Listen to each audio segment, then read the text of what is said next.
Welcome to the Truth Group. My name is Daniel, and today we're going to be talking about the very first Psalm, otherwise known as Psalm 1.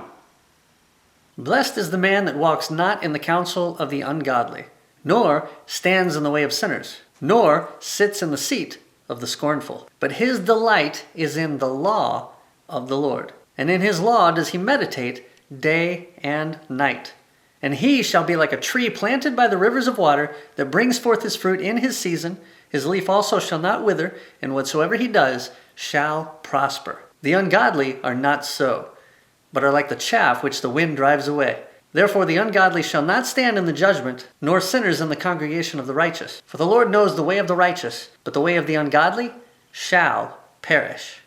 So the first thing we need to do is figure out what is the law of the Lord. Well, the word we translate law here in English is actually the Hebrew word Torah. So Torah means law, it means instruction. So the instruction of God. Now today, traditionally, when you hear the word Torah, a lot of people refer to the first 5 books of the Bible. That is the Torah. That is the instructions of God. It's also known as the books of Moses. It's also known as the Pentateuch. Pent, 5 books, Pentateuch. See how that works? So when you're talking about the law of God or the instructions of God, it's not just limited to the first 5 books. You'll find the instruction of God throughout all of Scripture. And we say, all right, Psalm 1 was written by David, King David. King David lived right in here, 1st and 2nd Samuel. So at the time that he wrote this, what was the instructions of God for him? And so if we look at the top 2 shelves, that's what we call the Old Testament today. And then the bottom shelf is what we call the New Testament. So at the time of all these Old Testament authors, the scripture to them was this. But if we go further down the timeline into the New Testament times, what was scripture to them? The first 2 shelves. So basically what we have here is this is the Bible of the Bible. Of the Bible. So it's all built on each other. The foundation starts right here. It's like math. Think of the first 5 books of the Bible as addition, subtraction, multiplication, and division. And then once you understand that, then you build on it with the next 2 shelves. And this is called algebra and geometry. But now we get down to the bottom shelf, and this is trigonometry. This is calculus. And it's all built on the things that come before it.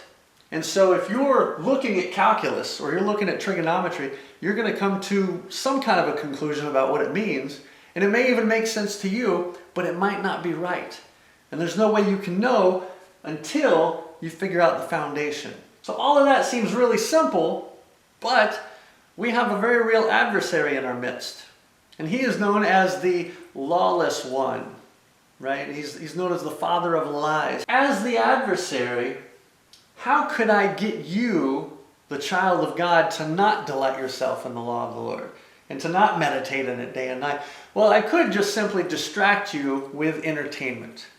And in today's day and age, there's a lot of that. We got movies, we got television shows, we got music, we got politics, even just simple books and sci-fi stories and fantasy and fairy tale type things. And even if it wasn't entertainment, I could distract you with relationship problems, right? With your family, with your friends, with your loved ones.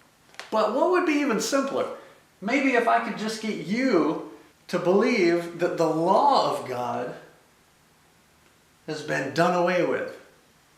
I'm just spitballing here, but if I could get you to believe in a certain theology that gets you to think that the law of the Lord is gone, well, not only are you not going to delight yourself in it, not only are you not going to meditate in it day and night, but you're not even going to think that it's important.